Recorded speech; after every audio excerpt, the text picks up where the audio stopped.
What do you say, everybody? And let's talk a little bit of Alabama football. I'm Mick Gillispie, hanging out with you here on a Sunday night. And this is Bama Insider and the Bama Insider YouTube channel. As you hang, man, give us a thumbs up, like and subscribe, hit the bell. We're going to talk football tonight. Alabama 2-0, and we get this Mercer game out of the way. What'd you think? I know a lot of you want to know about William Anderson. What's his situation? And with Chris Allen out, now you got two guys who are attacking the passer that Alabama won't have. The question is, how's Alabama going to play Florida without maybe their best defensive player, maybe one of the best defensive players in the country? What'd you think of the game? What'd you think of the game against Mercer? Are these opponents that Alabama should even play? All of that we're going to get into tonight. 48-14, the final. Alabama beat Mercer. It really wasn't that close. Nick Saban was a little bit being Nick Saban, doing the Nick Saban thing. He was upset, like he always gets, a little bit ornery when it comes to the execution in these games. But it's tough for an Alabama football team to come off of a game against Miami, a big national game, and then you play Mercer, a good team, but just not on Alabama's level. Let's get some calls in, 205-850-0883. I want to hear from you guys tonight. Hit us off in the message board as well. Love to get those and read them and see what you guys think. Bama says, roll tide. I love the sound of that. Jackie White wants to know the news on Anderson. They're saying a bruised knee. It looked like a chop block to me. I don't know. I mean, when you play these wing tee, wishbone offenses, it seems like that happens sometimes. But look, yeah. Phone line is open at 205-850-0883. And that's the thing. I mean, what's the situation here? If you're Alabama, are you going to be able to survive down in the swamp without having your best guy? I mean, that's kind of what we're looking at right now. And, I'm kind of thinking the same thing as well. But it was hard. I love Alabama football. These games are so hard to watch. I mean, you get into this all SEC schedule from last year because of COVID. And I honestly enjoyed that, it was good. Like every week we seemed to have a good game. Even the bad games were good. There weren't a lot of Mercers in there, Southern Miss type games that we have on the schedule this year. But, Alabama still got to go to Florida. They still got to play Ole Miss, who looked really good. How about what happened at Florida State last night? I mean, wow. Is that their Louisiana Monroe game? Is that the game that they kind of use to start building their program back? They looked good against Notre Dame. Notre Dame struggled against Toledo. Sometimes when you get into those games, you're banged up, and that's kind of the situation. You're hurt, and you're just not at your best the next week. You're kind of bruised up. And you're trying to figure out, how you're going to respond, to the next week. You think it's going to be easy.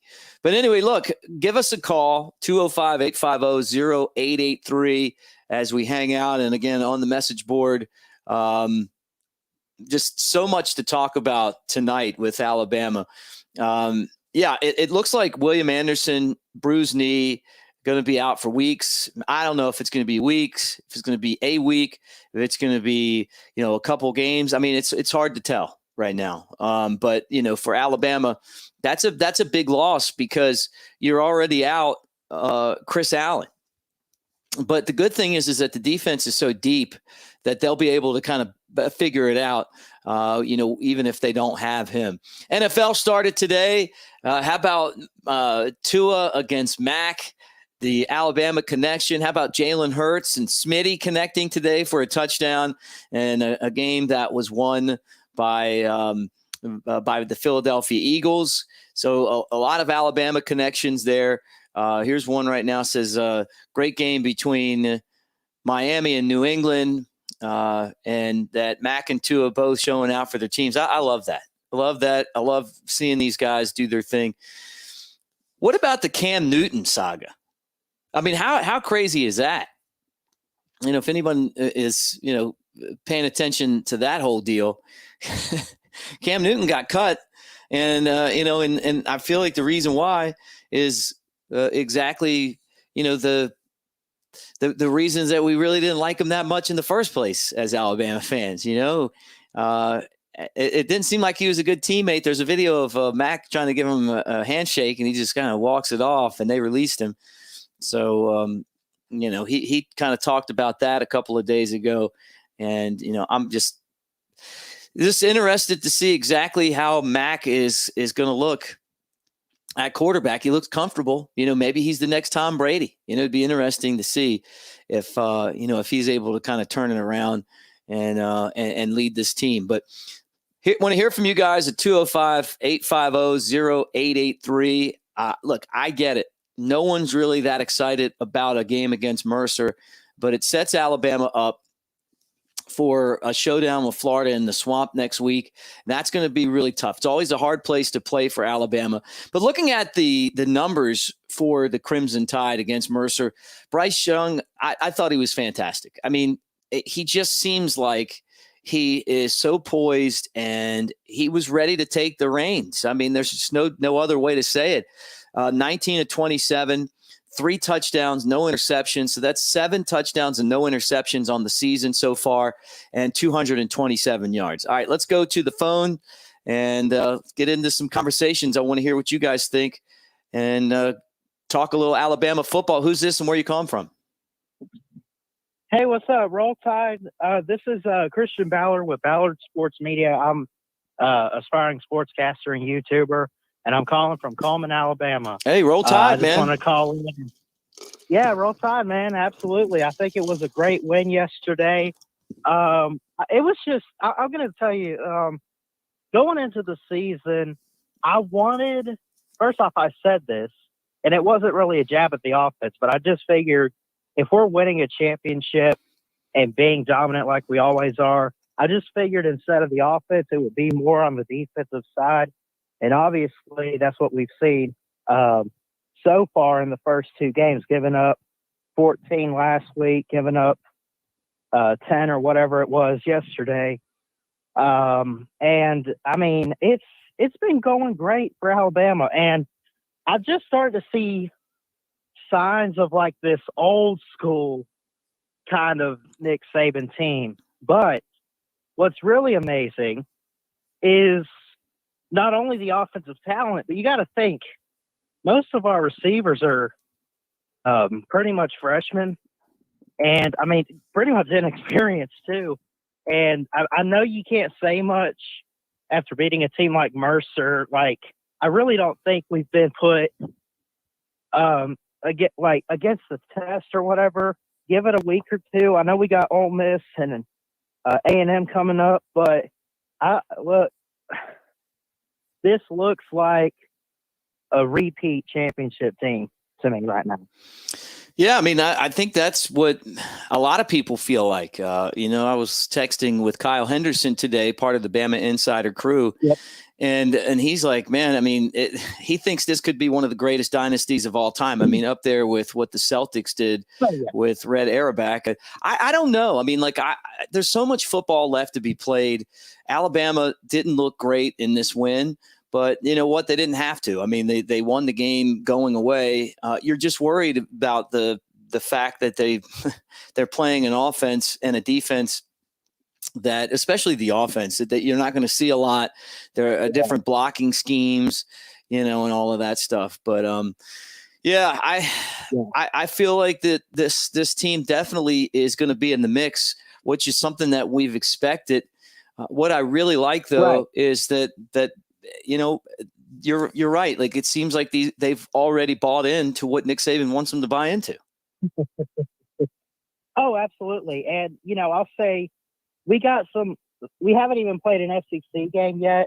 And I mean, we've played Miami. They're not really a bad team. De'Aaron King wasn't even 100%, but I mean, still, I saw good defense. I saw great offense. I really don't think, and especially for our defense, but let's not forget that we had a tough game last year against Ole Miss. Like, that was one of those games, even though we won by like 20 or whatever it was, giving up 48's like, I still would have took a loss because, I mean, you just don't give up 48 points. But you give credit to Lane Kiffin. I just think in a few weeks we're definitely going to see where the defense is at because Matt Corral, Snoop Connor, and those guys are great for Ole Miss. You also got to think what Jimbo is cooking with the Aggies. So we haven't even played SEC yet. I also know we got the I think is it Florida this week? Yeah, Florida, down in the swamp. Woo, let's go, man. But like what I'm saying, like it looks great, but I want to see it against the better teams. I want to see it in the SEC. I want to see us get put to the test. Can we handle the pressure? And honestly, I think we can. Yeah. Well, look, I'm not disagreeing. I mean, but this is going to be the loudest environment. I mean, this is going to be like the first true road game since 2019 with fans, and you're talking about a hostile environment. You know, what's Florida all about? They're not the same team that they were last year, but I'll tell you what, they were tough in that SEC championship game, and Dan Mullen's a heck of a coach. He always schemes really well against Alabama. Yeah, absolutely. I mean, they're taking a step back themselves too. But, I mean, Emory Jones is a good passer.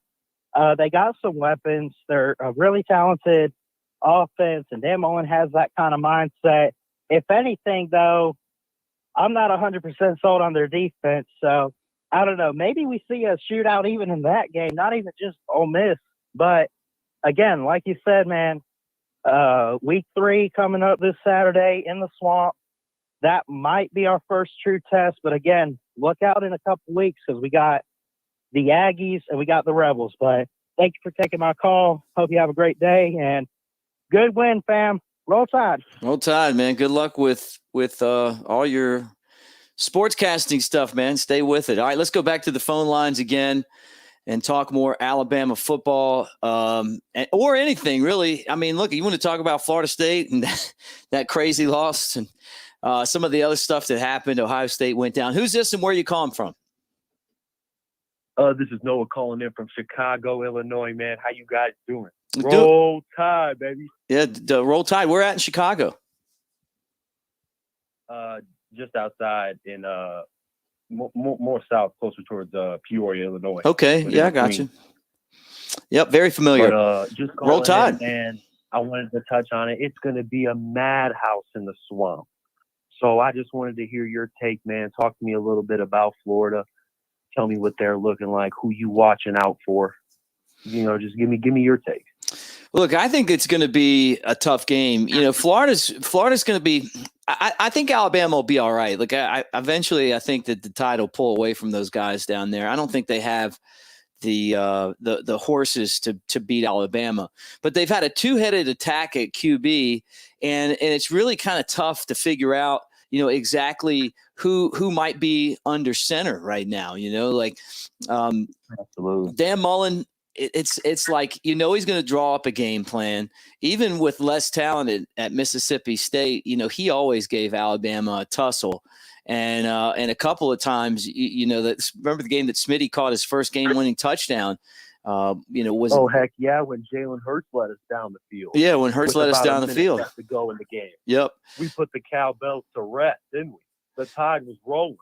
Yeah, I mean, and that was a game like I felt like Alabama might lose, but you know, Florida's found a way. They've kind of they haven't played a tough schedule, so we don't really have an idea of kind of, you know, who they are right yet.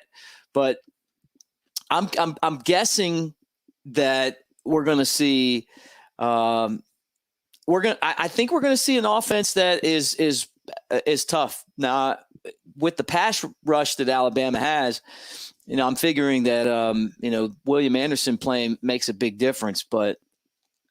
Oh, absolutely. That'll be key. We'll have to be following that throughout the week. Yeah, but look, and the Tide's been rolling. I've been listening to Saban talk, man.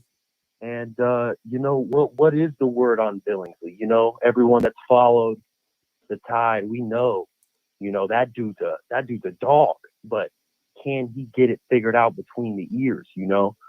You know, I don't, what's your take on that, man? Because we got to get him to buy in. Once he buys in, I think this offense could be a very special unit. Yeah. Let me go back to Florida, and then I'm going to switch to Billingsley. Look, it's been two guys. All right, I love it. Emory Jones, who is probably going to be the guy we'll see at quarterback. He's been really effective this year, 63% completions. But they also will use Anthony Richardson as well. You got to like Jacob Copeland. Alabama will probably try to D him up, and he's been their best receiver. They always have good running backs, but the quarterbacks have been the guys that have led the way for them on the ground. Malik Davis is someone you expect to see. No one that really stands out at the running back spot that you're worrying about.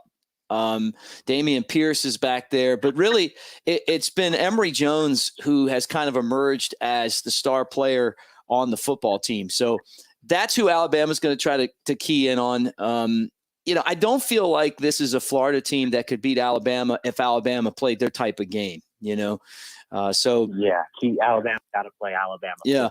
Football. Now through all the madness in there. Right, but Jaleel Billingsley, I'm just expecting him at some point to break out.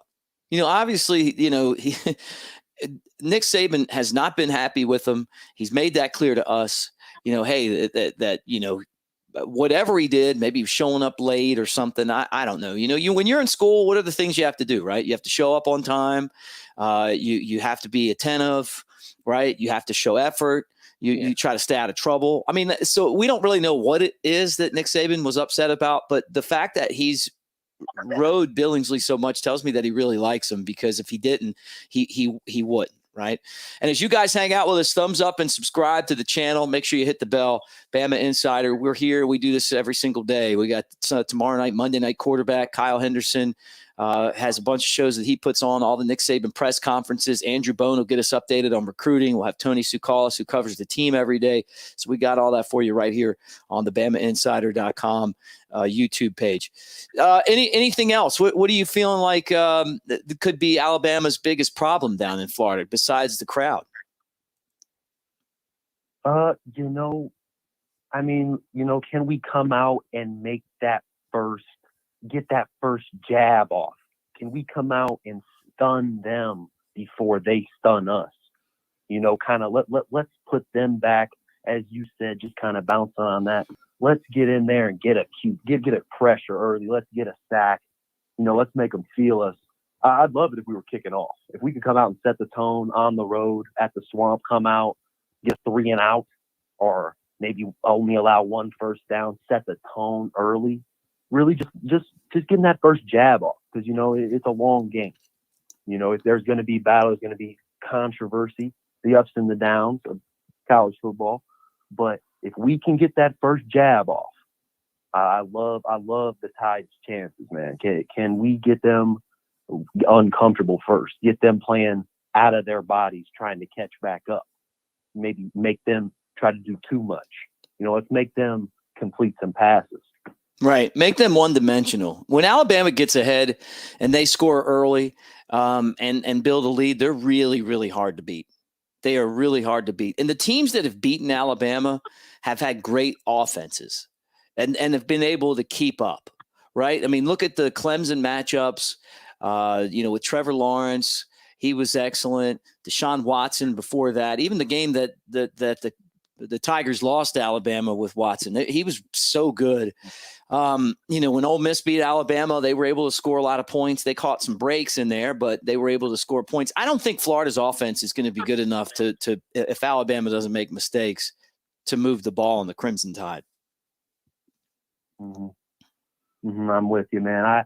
I like how our defense has looked. I know losing Chris Allen's tough, but Drew Sanders has stepped up. He's playing his role, and I do love how the secondary's looking, man. Obviously, we're biased.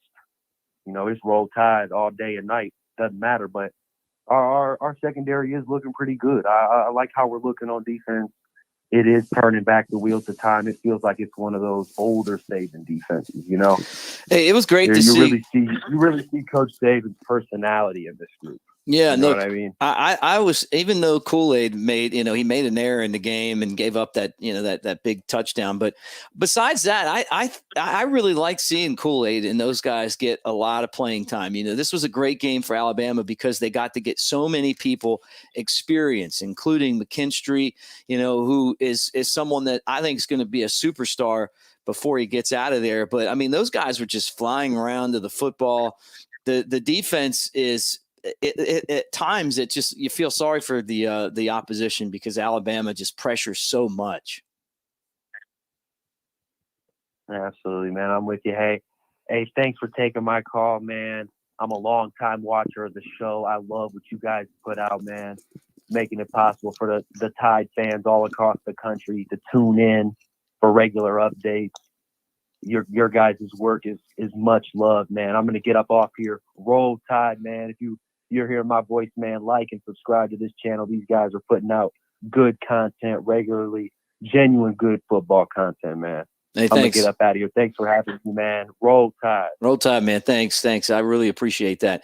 Hey, if you guys want to get in on the conversation, 205-850-0883 Sunday night, we recap the Alabama game. We talk about what's going on in college football. Who's this and where are you calling from?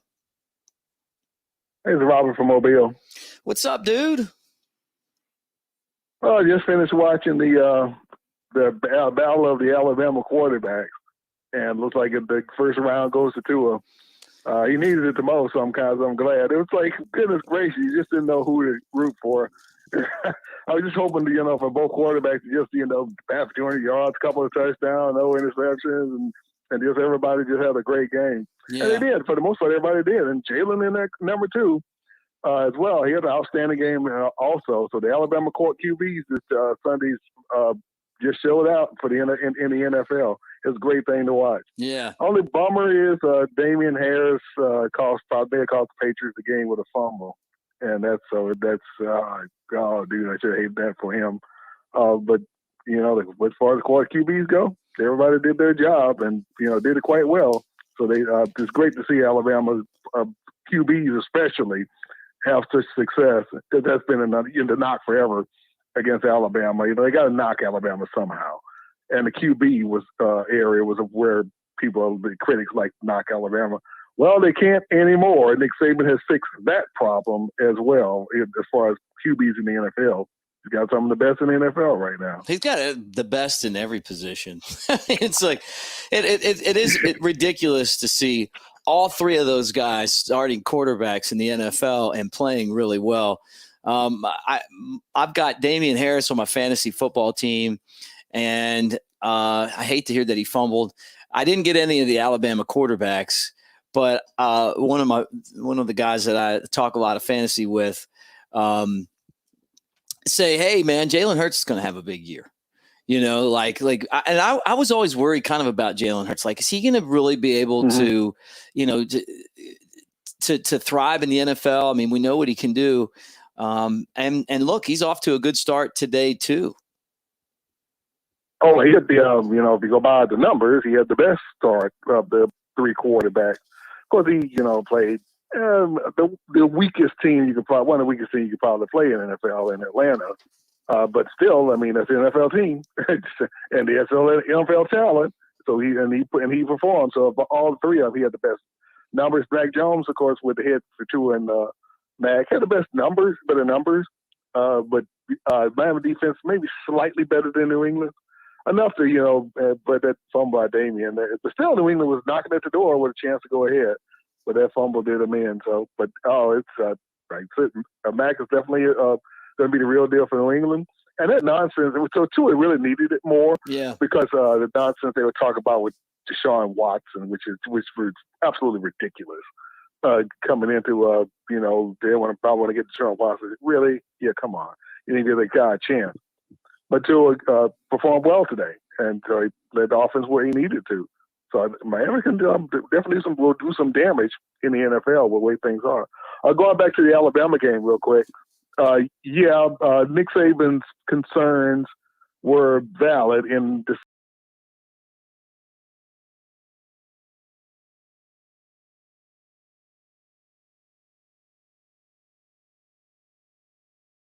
best. which, yeah, the Alabama's B game can still mop up the floor with Mercer.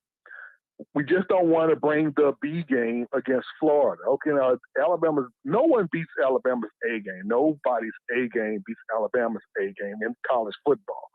But there's some teams whose A game can beat Alabama's B game, and that's what Nick Saban's afraid of.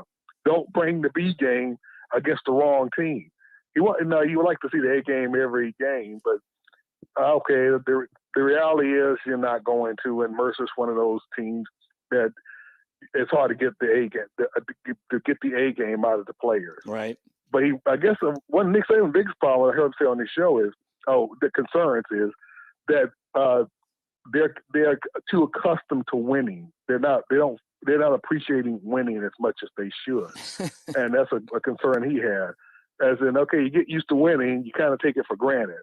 I know it's tough. It's really tough not to take things for granted, but winning is something you definitely shouldn't take for granted. It's not always guaranteed, and Florida can teach you that real quick, that it's not guaranteed if you don't play the right game.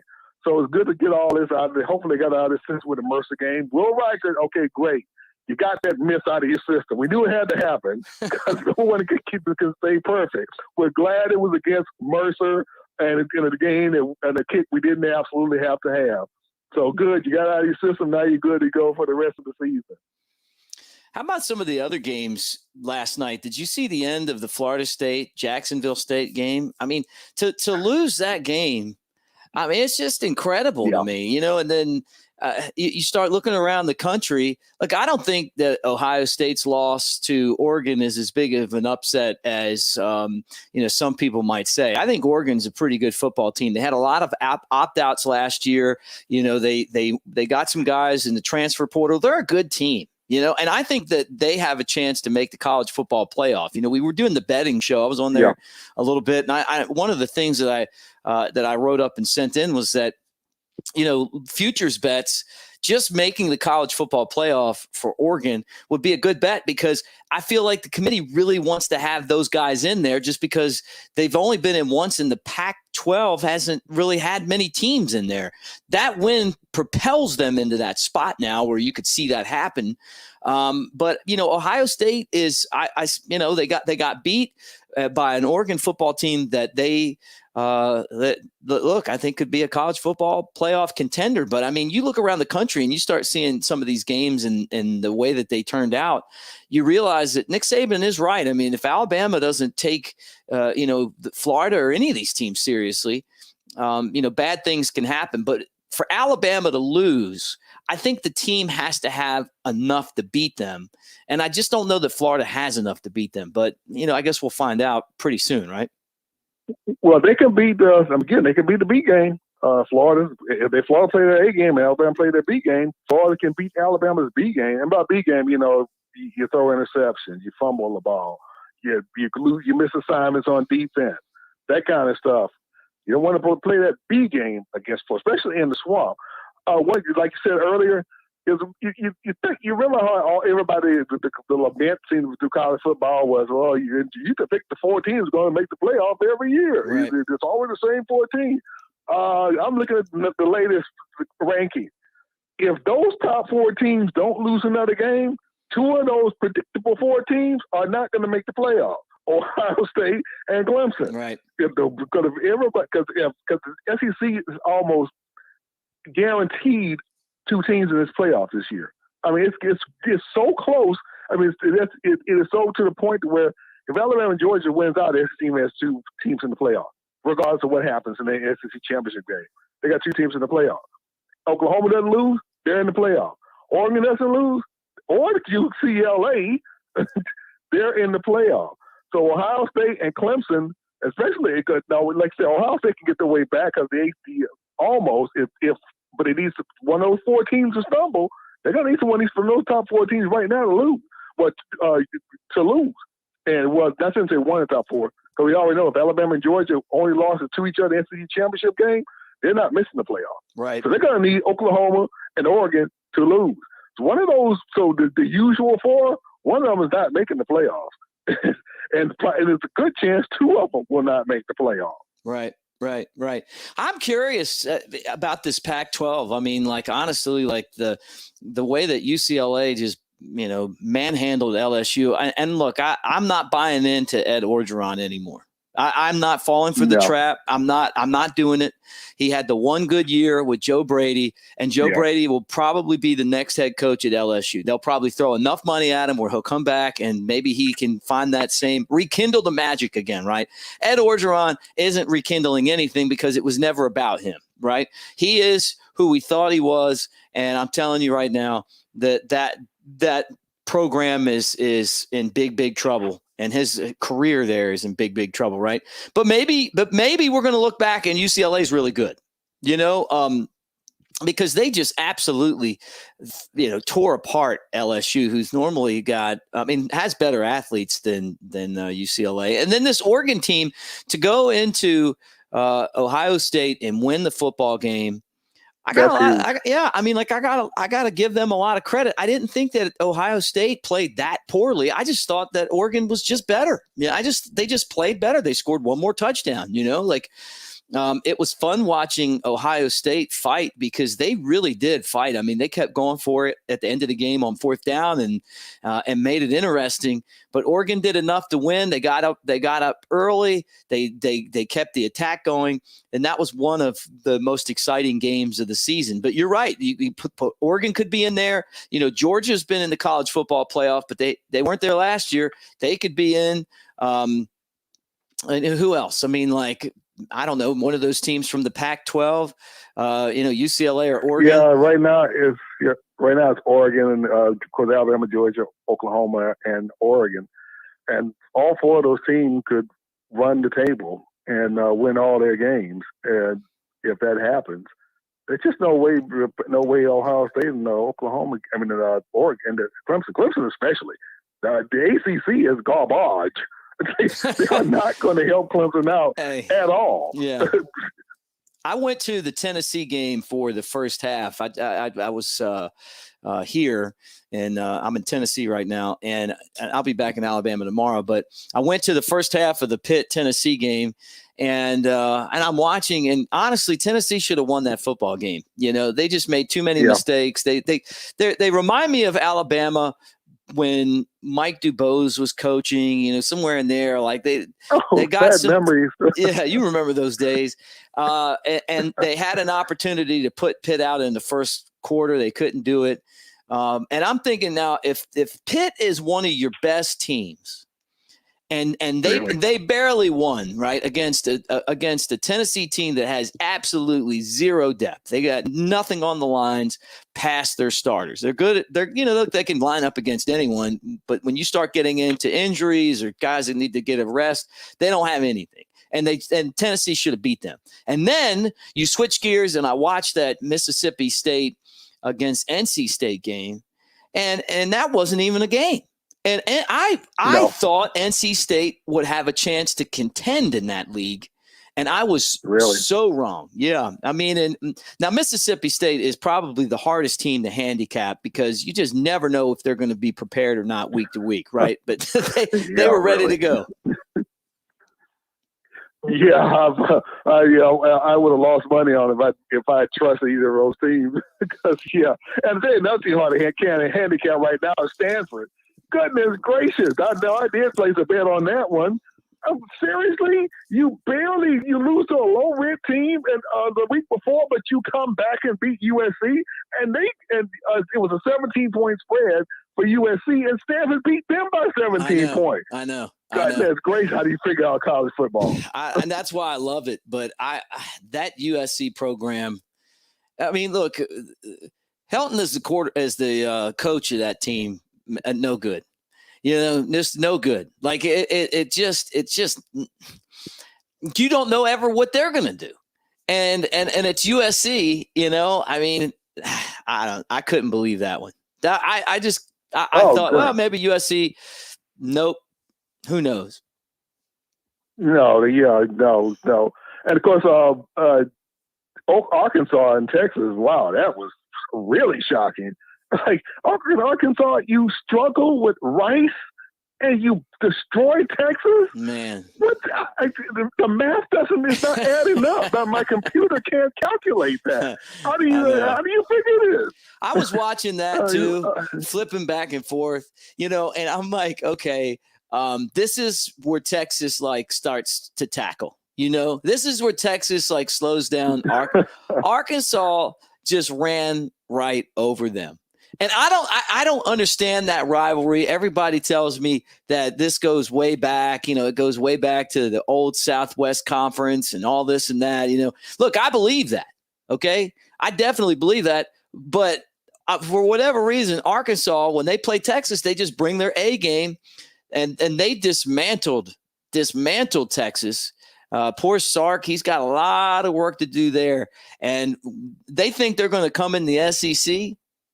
I mean, I think Oklahoma will be fine. That's a middle of the road SEC team that did you like that. Wow. I mean, just wow. I mean, what were they expecting? Whatever they were expecting, they didn't see it.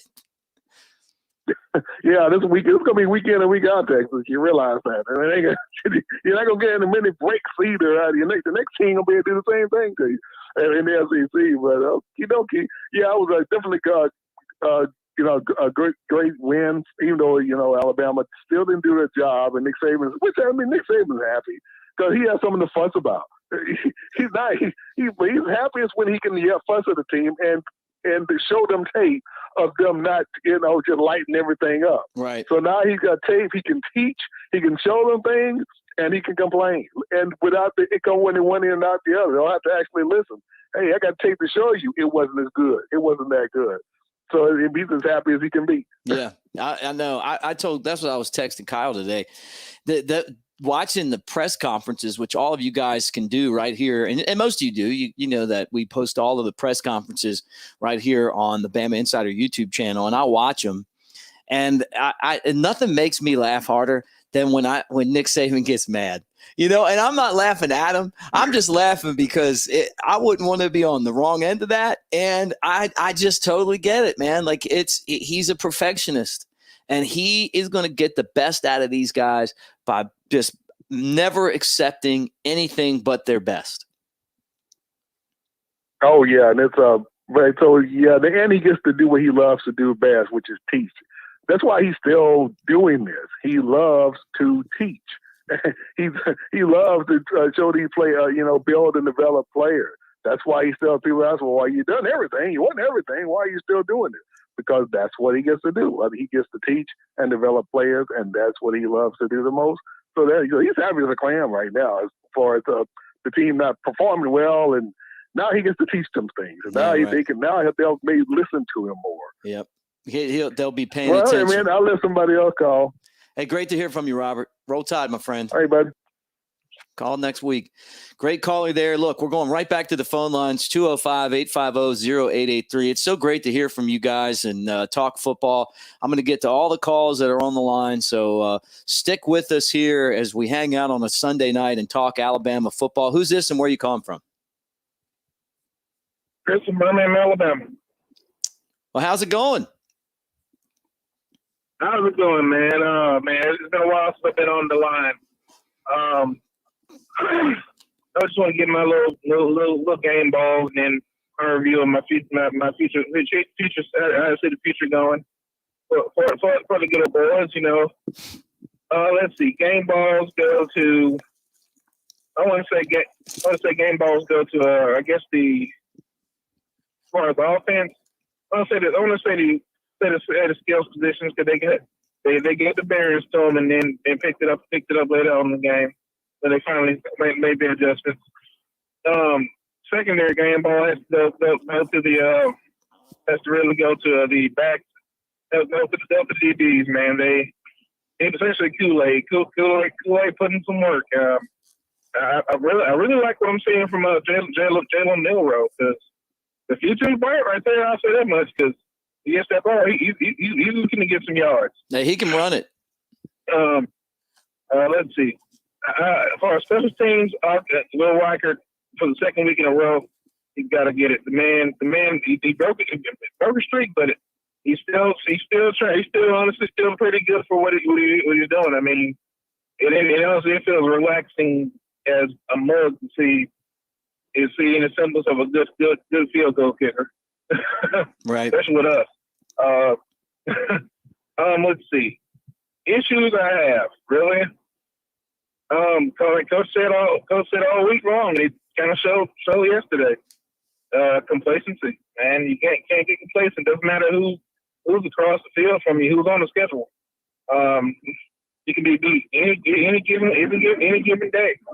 I mean, so it's best to stay on top of your game, stay focused, and stay and play every down like it's gonna be your last down. Play every down like you're playing a national championship each week. I say, because again, you never know, especially for seniors, you never know it's gonna be your last game. As far as honestly, like, and I saw a video of I guess Mercer's fans and team celebrating. I said he deserved to because he didn't play up to our standards. If I'm honest, like I said, coaches called us out on it, and he was right. I mean, those on the fans said you shouldn't even leave early. Like, so he held us to a standard. We gotta, especially from here on out. At this boys, it's pretty much a struggle. After that, the future, I guess, anything from the future being, it's honestly, we honestly just look towards Florida right now and take it one game at a time. Yeah, look, I mean, they can't look past Florida. I mean, you know what, Florida's a good team, and to beat them, you got to be able to go down there and play a complete game, not turn the ball over. And then you hope that, I mean, really, I'm a little worried about what things would look like without Bryce Young running the quarterback. You know, like the other guys are okay, but Bryce Young. I have faith in Paul Tyson. I have faith in Paul Tyson. Just like I have faith in Mac Jones. It turns out, well, I was right when the tour went down. As far as honestly, for that, honestly, just all the get it to sum it all up. It doesn't matter who's on the schedule. All that matters is they're just on the schedule. It's time to it's time to outwork yesterday. That's what it says. Go by Bama, outwork yesterday, outwork last week. Yeah, just another step to stone, you feel me? Yeah, definitely. Yeah. Thanks for having me. Hey, thanks for calling in. Roll Tide. Roll Tide, my friend. All right, let's go right back to the phone lines again and talk some more Alabama football. Who's this and where are you calling from? Hey, my name is Terrence, big time Bama fan. Calling from Lufkin, Texas. We got some ballers out here. Just want to say that. Roll Tide. Hey, Roll Tide. Yes, sir. I got a few things I'd like to say. Like I said, I'm a big time Bama fan, but it seems like Kentucky and Arkansas are going to be those two sleeper teams in the SEC. They're looking pretty good out there. Secondly, I know some callers already done spoke on it. Nick Saban has spoke about it. Hey, when you come out, looking sloppy in practice, think that you're entitled to something, anybody can be dethroned. The record is not meant to last long, and everybody's, trying to come for your neck. So let that be a lesson to Bama. You're like, hey, we got to wake up. We got to step up. We got to be more vocal. We got to be more, fundamentally sound when it comes down to playing ball, because these opponents may not be up to our standards and recruits or talent, doesn't mean that we can't be beat. Let that be, that rat poison that he was speaking on. Secondly, with Anderson going down, hoping he comes back and make a healthy recovery, but does that open up the door for King? He's been anxious to get on the field, been seeing him on the sideline, and he was like, Coach, put me in. When he got in, he capitalized on his moment. Mm-hmm. So we down two linebackers, and good thing that we recruited well with the linebackers. Quindarius Robinson is out indefinitely. Then Chris Allen, and now Will. We don't know the duration. But, next man up, Bama going to do what we're going to do. We're going to get it here. We just got to buckle down and, get focused. We got to stay focused. We want a title again, but we're not entitled to a title again. So, I hope this be an eye-opener to those Bama boys and, forever roll Tide, die. Yeah, Roll Tide. A lot of Alabama guys from Texas. What do you think about Texas coming into the SEC? Gives you more Alabama games Texas out. They got a big wake-up call. And there's nothing knocking. Like I just said, Arkansas and Kentucky are the two sleeper teams in the SEC from what I can tell. Mm-hmm. They're more fundamentally sound than maybe a Florida.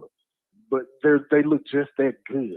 You know, I'm just saying, you know, Sam Pittman has those boys cooking on all cylinders out there. So they look just that good. You know, Whoopie gonna come to play. But it's like, okay, man, Big 12 trenches are not like the SEC trenches. Right. It's nowhere near, you know, so it's like they gotta recruit.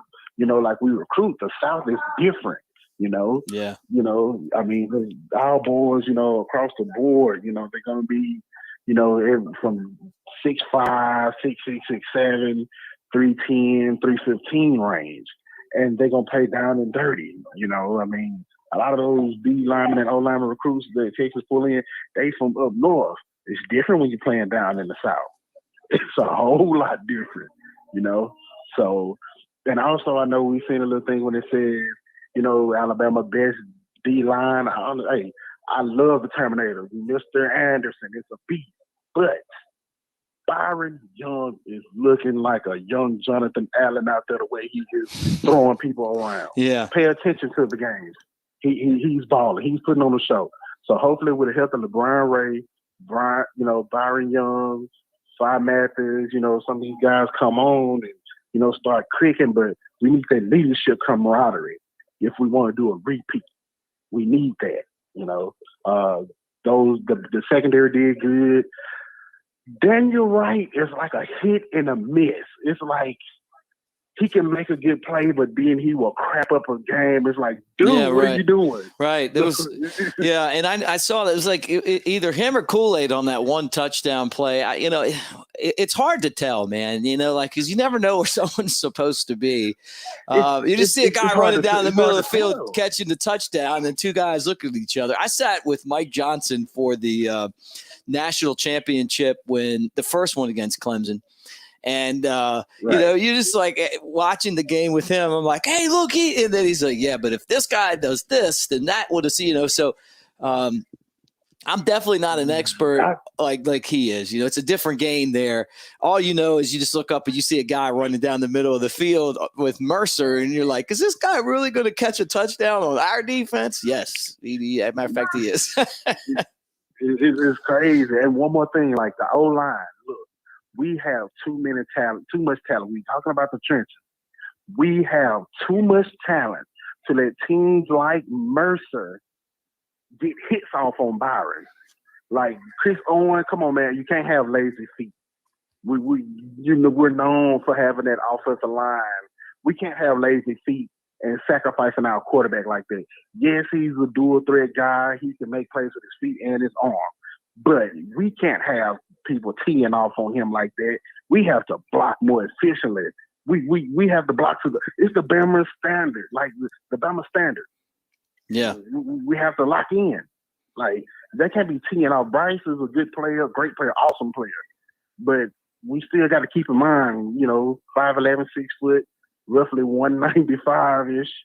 Like, that's not that big for SEC, you know, type of hits. You know, we're going to need him down the way. So, offensive line got to step it up. I'm hoping King McCool to get in the ground hard. Jalen Moody, you showing your butt, man. You doing everything you got to do. You staying focused and you capitalizing on every moment time you get in, man. I love it. I love it. And I love how Christian Harris and Henry T are filling the hole. When they hit the hole, they're coming with aggression. Yeah. They mean business.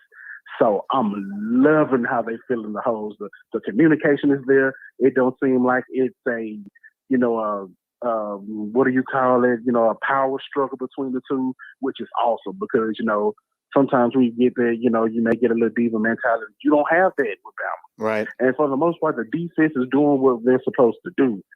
You know, just tighten it up a little bit. Like the offense, come on, man.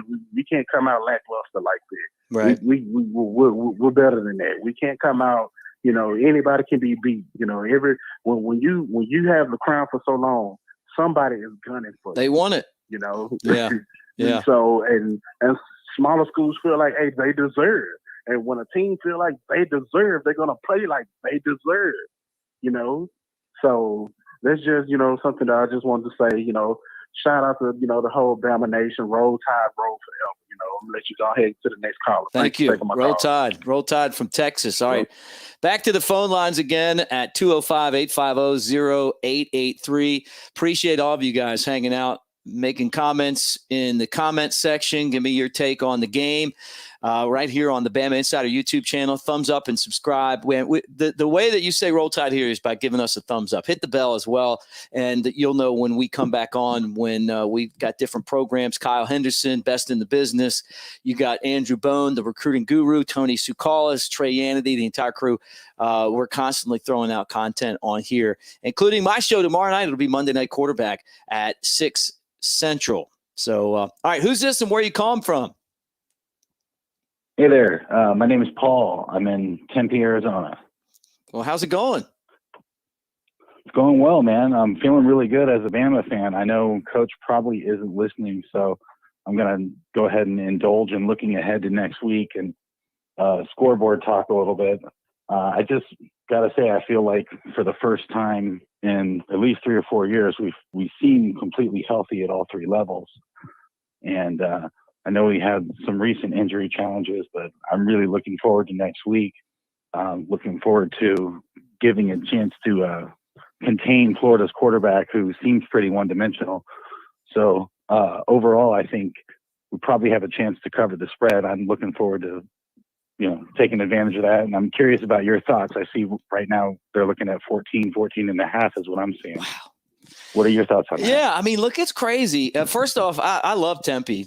I work in baseball, so I'm out there. Been out there many times for spring training. Great spot. This great, awesome. Yeah, really awesome place.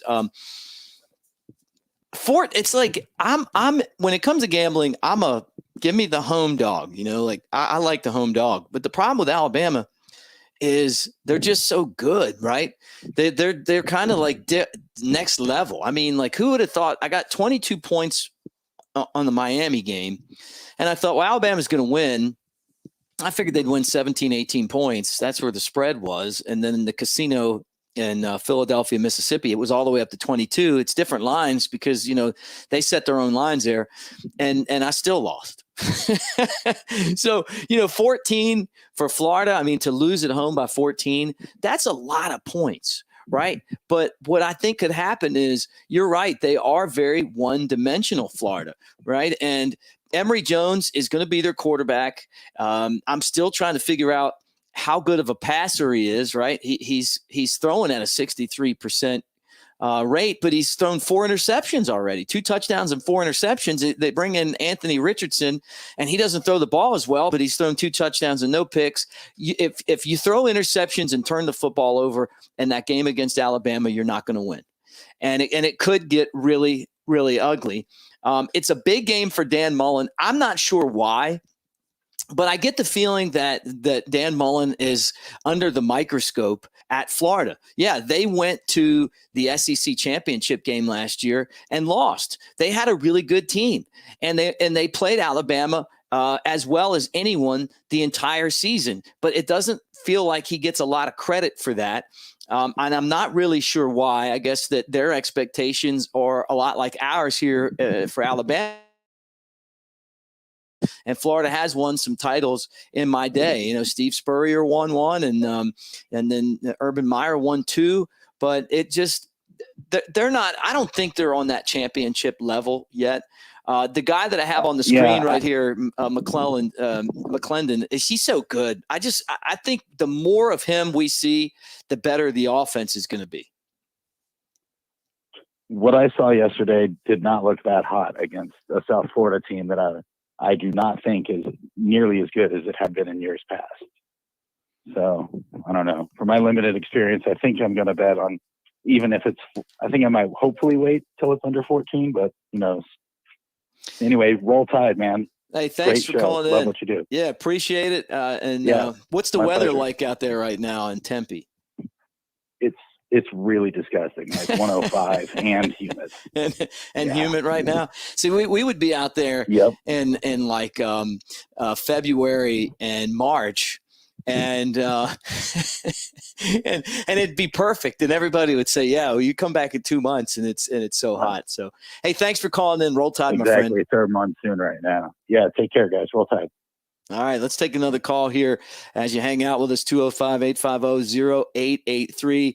We're on Bama Insider, the Bama Insider YouTube channel. We're the Crimson Tide rival site, and we appreciate all of you hanging out with us here on a Sunday night like we do each and every Sunday night. Who's this and where you calling from? This is Daryl from Huntsville. What's up, Daryl? Just called to talk a little Alabama football. What I saw on the game Sunday, I just thought that it was a little uneven. I thought the defense played well. They had some missed coverages, some busted coverages, but I was really disappointed in the offensive line. I was disappointed in the offensive line in the first game. They played inconsistent, and I'm still thinking that Owens is going to have to be replaced before the season is over with. Because if you remember, 2 years ago, maybe 3 years ago at South Carolina, he was at center, and he ended up giving up about 4 or 5 pressures, 2 or 3 sacks, and ended up being replaced by Dickerson. That's how Dickerson moved over from guard and became the center. And I'm seeing the same thing now. I'm seeing a lot of inconsistency from him.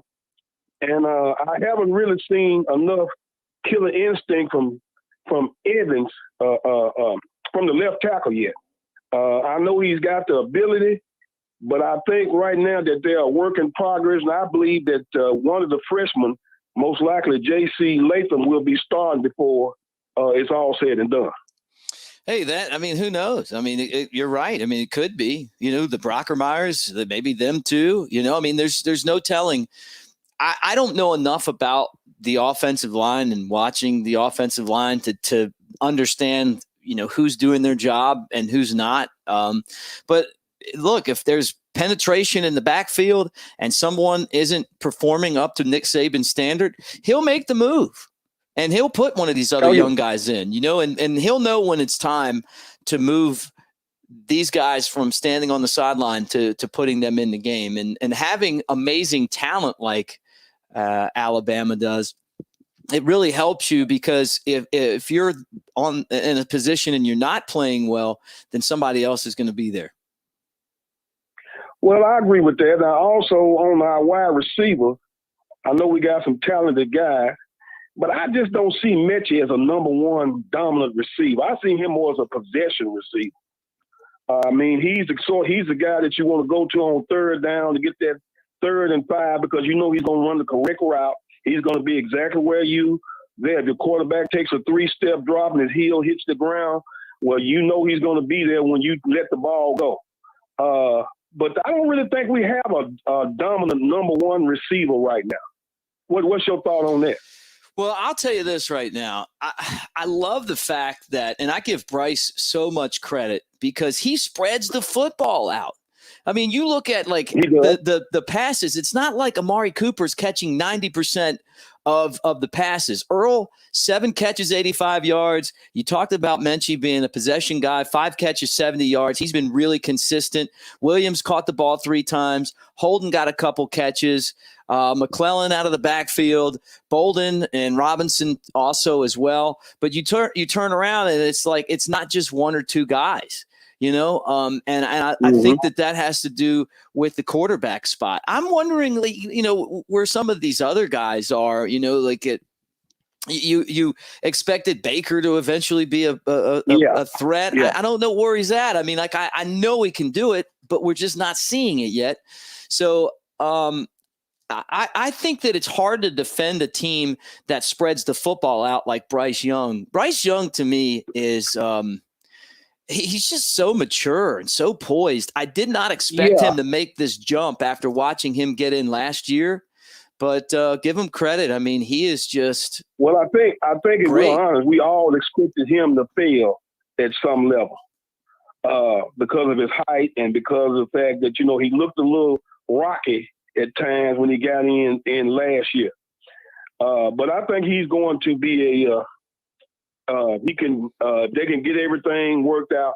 He will be a legitimate Heisman candidate before the year is out, I believe. Also, the I was going to talk about the tight ends, Latu and Gillispie. Is Gillispie going to be in the doghouse all year? Or are we going to see him play? I think he's getting out of the doghouse. I just can't. I mean, I hope so. I mean, I love watching him play. I think he's any tight end that can return kicks, you know? Yeah, well, he's a hybrid type guy. And also, something else I was kind of disappointed in yesterday. When, to me, and maybe I'm just spoiled. To me, when you are a dominant player and you play against lesser competition, you leave no doubt and dominate. And I know he's going to draw double teams, but so did Derek Thomas. And Derek Thomas dominated game in and game out, down in and down out. I didn't see Anderson really. I was kind of disappointed in his performance. I know he's a great player. I'm not saying he was slouched, but I was kind of disappointed in his performance yesterday. I thought he really didn't. All the time I actually heard his name was when they introduced the players. So I'm hoping, I know he's coming off a bruised knee, look like. Hopefully that's all it is. But I'm hoping he'll turn it on because you remember the first 7 games last year, he had no sacks. He had some hurries and some pressures, but he had no sacks. The last 7 games is really when he turned it on. I'm just hoping he'll turn it on consistently and be the threat that we need off of the edge. Yeah. Yeah. I look, he's a monster out there. I'm worried if he can't play because of the bruised knee, if that's going to affect Alabama. I mean, remember now, Chris Allen is already out. Yeah, right? He was headed toward All-American status. Yeah. Mm-hmm. And when I hate it, I worry because there's just these years. Remember the year all the linebackers got hurt, and it's like yes, I do. This team's a lot deeper than them, but it's like all of a sudden you get to 2. And then if another guy gets hurt, now you got problems. So, right. So I'm hoping that he's able to bounce back because you just don't want to see these injuries. And I hate it for Chris Allen because he was going to have a monster year. Chris Allen was going to benefit from Anderson. I thought Allen was going to have an All-American season. I don't know how I watched the game at least 10 times trying to figure out how in the world he broke his foot. I have no idea because there was nothing in that play that seems like it put any torque on his foot, but you never know. Injuries can occur a myriad of ways, but that was a major loss. Yeah. Sometimes you have the start of an injury, you don't know it. And then just by hitting something a certain way, it's already kind of weak from something else. And it gets messed up, like somebody will have that kind of tweak a hamstring, turn a certain way, and there it goes, and it could have been one of those situations. I looked at the play too, and it was hard to see what happened. It just looked like he was back in the backfield and doing his thing. I mean, really, but next thing you knew, he was in the medical tent. Yeah. So I mean, I wholeheartedly agree with that. I mean, just a freak injury. Yeah, no doubt. But I think this Mercer game was probably we'll look back on and see probably one of the best things that happened to this team because when we go down to Florida, everybody will, I think we'll be ready to play. Yeah. And we know Florida's going to give us their best. And we already know that they're going to run the quarterback. That's Dan Mullins. That's part of his resume. He's going to run that quarterback. Yeah. So we just got to be ready to play. Yeah. So the comment section to the rescue again, an offensive lineman stepped on his foot at the end of the play. So okay, that's what happened. Yeah. I mean, that makes sense too. That happens a lot out there. I honestly don't know how more guys don't have foot injuries when you got a lot of big dudes with cleats. I had a friend of mine tell me one time, he played football, and he never got hurt. I said, who did you play with? Flag football. How you going to play football and don't get hurt? That's the nature of the game. Yeah, flag football. You got that right. I don't know if you remember, I'm a little older than you. You may not remember the electric football they used to have. Oh, I remember electric football. Yes, sir. Electric football. These kids these days don't know about electric football. No, they don't know nothing about that. But it's always good talking to you, man. Always good to hear from you, and keep doing what you're doing. Hey, thank you. Roll Tide, my friend. Call back next Sunday night. Roll okay? Tide. All right. All right, I will. I'll be. All right. Sorry about that. Cut you off a little early. But, yeah, call back next Sunday night, man. And I honestly, guys, I love reading the comments in the comment section. Sometimes you go after me. I'm just here as your host, your humble host. I don't have all the answers. I try to, but I don't. But I'll tell you, I love hanging out with you guys and hearing your voices and talking football each week. This was one of those games we had to get over, and when you look at the schedule this year, it's the way that it lays out. It's kind of like every other game. And then all of a sudden we just hit a spot where we're just playing a lot of tough teams. Miami. Okay. Right. Mercer, not really interested. At Florida, that's a game that you could lose if you don't do the things right that you need to do right. Okay. Southern Miss at home, you're going to win that one. Then Ole Miss. And this is probably a good year to have Ole Miss there because Matt Corral is starting to get a lot of love for the Heisman. They've won both of their games and their offenses looked really, really good. At Texas A&M, that's a tough game. I know Texas A&M's quarterback went out yesterday. They found a way to beat Colorado, but you know that when they play Alabama, they're going to be tough. At Mississippi State, Jekyll and Hyde, right? Who would have thought they would have pounded NC State, who I thought had a chance as a balanced team with a lot of veterans coming off of a season where they won football games, where they would have gone in there and played better. They weren't even in it. Mississippi State smothered them on defense and scored enough to knock them off. Tennessee, not good this year, but it's a rivalry game. Same thing with LSU. You got to throw the record out because they're going to be ready to go, although LSU's not sneaking up on Alabama. Ed Orgeron made that clear by running his mouth the year that they beat Alabama. Nick Saban puts a little bit of extra attention into that one each year, and I look forward another smackdown when that game happens. But it'll be a lot of fun. It always is. You're moving to November 13th. New Mexico State's going to be another one of these games like Mercer where you're just going to have to get by it, and you hope that no one gets hurt. And maybe by then Alabama will kind of dial it back a little bit and let some guys rest. And then Arkansas, the way that they just absolutely destroyed Texas, maybe I don't know who Arkansas is. Are they ready to make that next step jump? I mean, I said until I see them beat somebody, they haven't beat anybody. Well, they beat Texas. Okay, is Texas somebody? I don't know, but you know what? Texas is a big name, and it's a great win for Arkansas. And then the Iron Bowl is at Auburn, and Auburn's been. Like they're 2-0 right now. They haven't played anybody yet, but fundamentally they look a lot better.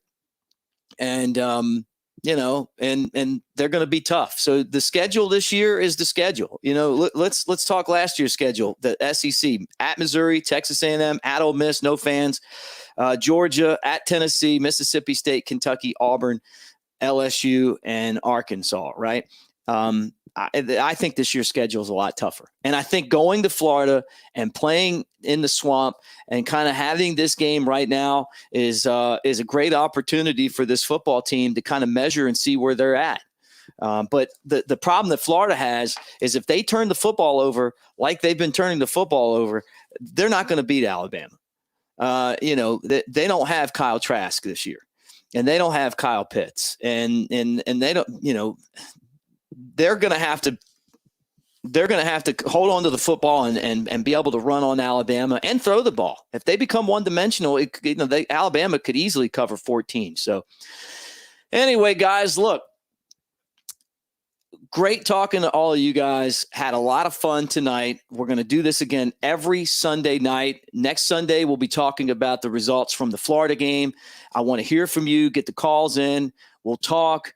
If you have something that you want to add to the conversation, you don't just have to talk about Alabama. We could talk about some of the other games, but obviously we're focused on the Crimson Tide right now as they roll towards their next game. And this one is going to be as interesting as any. Anytime you go down to the swamp, it's a big deal. And that'll happen Saturday in Gainesville.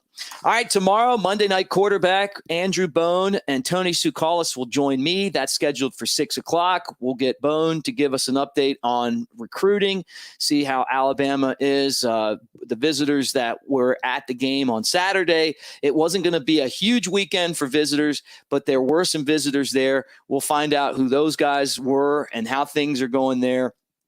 And also, don't forget that we'll be on at 6 with Tony Tsoukalis. He'll update us on everything going on with Alabama football practice, getting ready for the Gators. Kyle Henderson and our staff will cover every Nick Saban and Alabama press conference, and you can watch those right here. So roll Tide, give us a thumbs up, like and subscribe, and know that we're going to have all of those there. So when those moments happen, you got Nick Saban, when he's upset at somebody or he's happy about something, you'll hear that.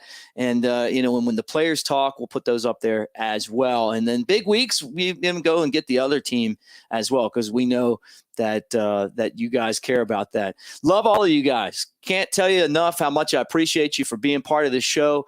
Love talking football, and we'll do it again tomorrow at 6 o'clock. Until then, roll Tide, everybody. Like and subscribe. Hit the bell. Like and subscribe. Bama Insider and the Bama Insider YouTube.